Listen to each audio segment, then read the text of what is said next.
तो कहानी के शुरू में हम एक आदमी को देखते हैं जो किसी जगह पर खुदाई कर रहा था, लेकिन उस जगह के बारे में उसे पता नहीं था कि ये जिस जगह पर खुदाई कर रहा था वो हेल यानी जहन्नुम नर्क का दरवाजा था। अब उसने खुदाई करते करते उस रास्ते को खोल दिया था जिसमें से सारी हेल की आत्माएं बाहर आ सकती थी। ये सभी वो आत्माएं थी जिन्हें सजा के तौर पर हेल में भेजा गया था। अब उसने गलती से रास्ता खोल तो दिया था जिस बारे में वो खुद भी कुछ नहीं जानता था। तभी एक बहुत ही ताकतवर आत्मा उस आदमी के जिस्म में आ जाती है और उस पर काबू पा लेती है। अब इसके बाद हमें 1 महीने बाद का सीन दिखाया जाता है जहां दूसरे टाउन में वहां का शेरिफ अपनी बेटी को स्टेशन पर लेने आया था। उसकी बेटी एक लड़के के साथ आई थी जिससे वो शादी करने वाली थी, पर शेरिफ को वो बिल्कुल भी पसंद नहीं था। लेकिन तभी यहाँ पर कुछ गुंडे आकर हमला कर देते हैं। शेरिफ भी उन पर गोलियां चलाता है, पर इसी लड़ाई के दौरान शेरिफ को एक गोली लग जाती है और वो मर जाता है। और जो गुंडे उधर आए थे वहाँ से सब लोगों को पकड़कर अपने साथ ले जाते हैं। अब शेरिफ मरने के बाद सीधा हेवन यानी जन्नत में चला जाता है। ये सीधा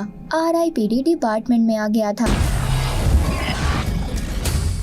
रेस्ट इन पीस डिपार्टमेंट में। यहाँ पर आते ही शेरिफ की मुलाकात इधर की हेड से होती है। उस हेड ने शेरिफ की पूरी फाइल पढ़ ली थी, जिसके बाद वो इसको नौकरी देने का कहती है। अब दरअसल बात यहाँ पर ये थी कि उस लड़की ने शेरिफ की फाइल में ये पढ़ा था कि उसने दुनिया में बहुत अच्छे काम किए और लोगों को भी बचाया, इसीलिए तो शेरिफ को सीधा हेवन में भेजा गया था। इधर सिर्फ अच्छी आत्माओं को ही भेजा जाता था। अब हेड शेरिफ को बताती है किसी वजह से जमीन पर 1 महीने पहले हेल का दरवाजा खुल गया था और वहाँ की सारी आत्माएं जमीन पर आ गईं। लोगों के अंदर जाकर उन पर काबू पा लेती हैं, उनको अपने तरीके से चलाती हैं। और तुम्हारा काम ये है कि तुमने दुनिया में दोबारा से जमीन पर जाकर सब आत्माओं को पकड़कर हेल में वापस भेजना है। ये सब बातें सुनकर शेरिफ बहुत खुश होता है। वो भी दोबारा से दुनिया में जाकर अपनी बेटी से मिलना चाहता था और खुशी खुशी हाँ कर देता है। वो इतना खुश था कि कॉन्ट्रैक्ट को भी नहीं पढ़ता और साइन कर देता है। अब इस काम के लिए हेड उसको खास किस्म की गन भी देती है जिनसे वो जमीन पर आने वाली आत्माओं को मार सकता था। वो हेड बताती है कि तुम इस गन को किसी भी आत्मा पर चलाओगे वो सीधा हेल में पहुंच जाएगी। अब जिसके बाद शेरिफ को दुनिया में जमीन पर भेज दिया जाता है। अब वो आते ही वहाँ पर एक लड़की से मिलता है जिसका नाम जेन था, जो इस काम में इसकी साथी थी और इसका साथ देगी।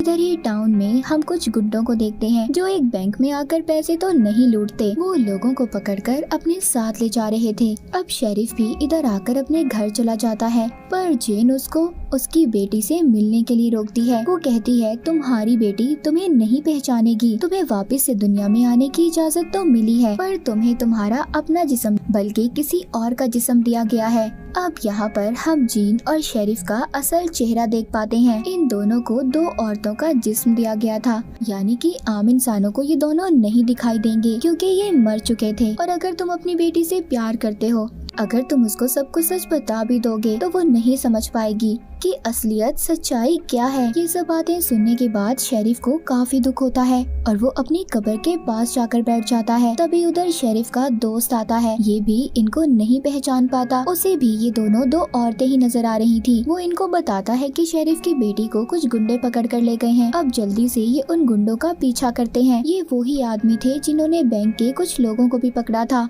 ये दोनों उनको पकड़ने का प्लान करते हैं। जीन उनके सामने जाकर बताती है कि मेरी बहन एक पहाड़ी से गिर गई है। जैसे हमें पता है कि ये दोनों औरत के रूप में नजर आते हैं। वो कहती है उसे काफी ज्यादा चोट लगी है, उसे मदद की जरूरत है। पहले तो वो मदद करने से मना कर देते हैं। जब जेन उनको पैसों का लालच देती है, अब उनके 2 आदमी मदद के लिए आते हैं, जहाँ पर जेन की बहन यानी कि शेरिफ नीचे गिरने का नाटक करता है। लेकिन अचानक से ये लोग उन्हें बहुत मारते हैं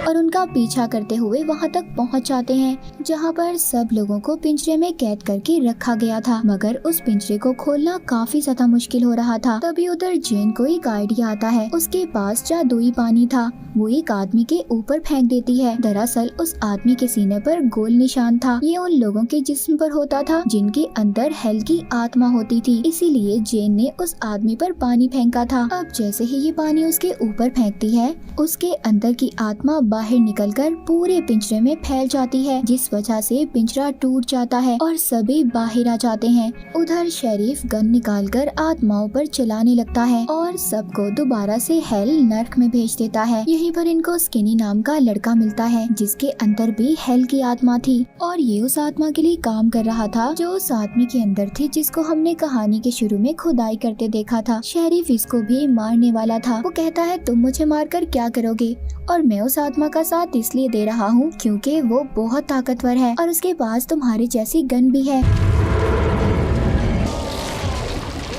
मुझे गलती से हेल में भेजा गया है। वो आत्मा शेरिफ को बताती है जो उस लड़के के अंदर थी। मुझे गलती से हेल में भेजा गया था, मैं सिर्फ चोरी ही करता था, मेरा इतना बड़ा गुनाह नहीं था। अब शेरिफ उससे पूछता है उसे तस्वीर दिखाकर, ये आदमी कहाँ पर मिलेगा जो सब लोगों को अगवा कर ले जा रहा है। इन्हीं बताता है कि वो आदमी सबको पकड़कर उसी आदमी के पास ले जाता है जिसके अंदर हेल की खतरनाक आत्मा है और वो सबको उस जगह पर भेज देता है जहाँ पर हेल का दरवाजा है। पर कोई भी ये नहीं जानता कि उस आदमी का आखिर मिशन क्या है, वो क्या चाहता है। इसीलिए शेरिफ जेन भी स्किनी को लेकर उधर जाने का फैसला करते हैं। पहुंचकर देखते हैं कि सारा टाउन खाली था, उधर बहुत कम लोग थे। ये यहाँ के मेयर के पास जाते हैं और उसके होटल में कमरा मांगते हैं, पर मेयर दो औरतों को देखकर यानी जेन और शेरिफ को देखकर कमरा देने से मना कर देता है। पर ये दोनों अपनी गन दिखाकर उससे कमरा ले लेते हैं। जिसके बाद ये वहाँ पर टाउन की एक औरत से पूछते हैं कि टाउन के सभी लोग कहाँ पर हैं। वो औरत इनको बताती है कि टाउन के मेयर ने एक अफवाह उड़ाई थी कि पास ही एक गुफा में खुदाई करने पर बहुत सारा सोना मिलेगा, जिस वजह से लालच में सब लोग उधर चले गए और वापस नहीं आए। ये सोचते हैं कि हमें भी उस जगह पर जाकर देखना चाहिए कि आखिर बात क्या है। ये स्किनी को बांध कर चले जाते हैं क्योंकि अभी तक इनको इस पर भरोसा नहीं था।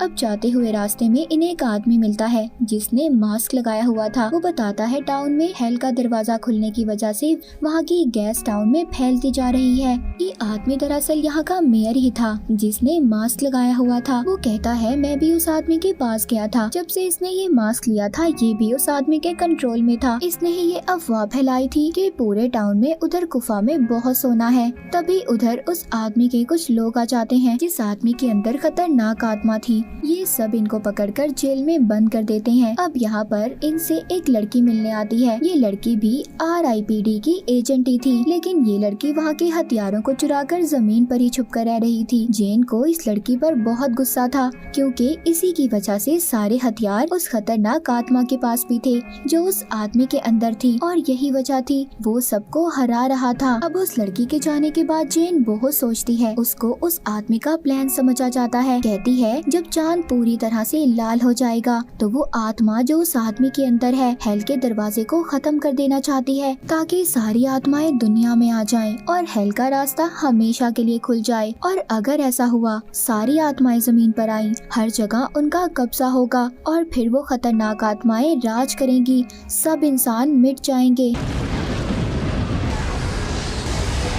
शेरिफ भी सब सुनकर काफी हैरान होता है। तभी यहाँ पर स्किनी आ जाता है और इन दोनों को बचा लेता है और साथ ही एक कागज दिखाता है जिस पर सब लिखा था। जब शेरिफ के गुंडों के हमले में मौत हुई तो स्किनी ने उसे नहीं मारा था। यहाँ पर इस पर इल्जाम था कि इसने शेरिफ पर गोली चलाई थी। वो कहता है मैंने आज तक किसी को नहीं मारा और स्किनी को भी उसी औरत ने छुड़ाया था जिसने इनको मेयर के बारे में बताया था। अब ये सारे प्लान करते हैं कि अंदर कैसे जाना है, मगर जेन यहाँ पर अंदर जाने से मना कर देती है। दरअसल जेन जब इंसान थी यानी जिंदा थी तो इसको सब लोगों ने मिलकर चुड़ैल समझकर जला दिया था। तब से ये बेचारी आग से डरती थी। वो शेरिफ से कहती है कि मेरे पास लड़ने के लिए जादुई पानी है। दरअसल ये पानी इनके गॉड के आंसू थे और उस हेल के रास्ते में इन्होंने ये आंसू डालने थे ताकि इससे हेल का दरवाजा बंद हो जाए। अब वो बोतल वो शेरिफ को दे देती है पर वो लेने से मना कर देता है। कहता है कि नहीं, इसे मैं नहीं लूंगा, तुम्हें खुद ही अंदर आकर लड़ना होगा, अपने डर का सामना करना होगा। अब ये अंदर जाकर उन आत्माओं से लड़ने लगते हैं जो इंसानों के अंदर थी, जिन्होंने इंसानों को अपने कब्जे में लिया हुआ था।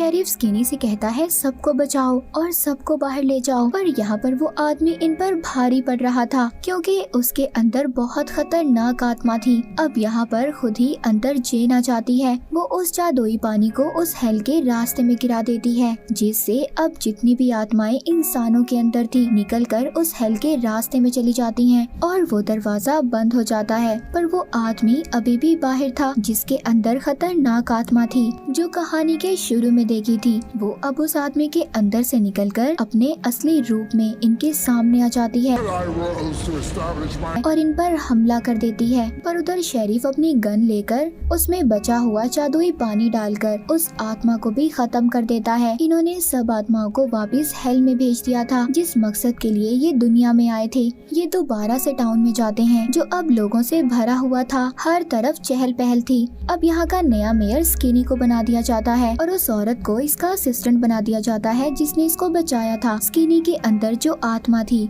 कहती है मैं हेल में नहीं जाना चाहती। वो एक अच्छी आत्मा थी, इसीलिए जेन इससे वादा करती है कि वो इसे हेवन में ले जाने की कोशिश करेगी। पर तब तक उसे इधर ही मेयर बनकर यहाँ के लोगों की मदद करनी होगी। मूवी के आखिर में हम देखते हैं जेन और शेरिफ मिलकर शेरिफ की बेटी की शादी में जाते हैं जो अभी भी उन औरतों के रूप में ही थे। ये अपनी बेटी को बताने की कोशिश करता है कि वो उसके डैड हैं, पर वो कुछ समझ नहीं पाती। अब वो अपनी बेटी को गले लगाकर अच्छी दुआएं देकर चली जाती है। यानी कि शेरिफ अब चला गया था। वो जेन से कहता है कि मैं वापस RIPD जाकर आराम करूंगा, मैं वापस जाकर सुकून से रहूंगा हेवन में। तभी जेन हंसती है, कहती है लगता है तुमने सही तरह कॉन्ट्रैक्ट नहीं पढ़ा। तुम्हें अब इस दुनिया में रहकर 100 सालों तक RIPD का काम करना होगा, तुम आराम नहीं कर सकते। और इसी के साथ ये मूवी यहीं पर खत्म हो जाती है।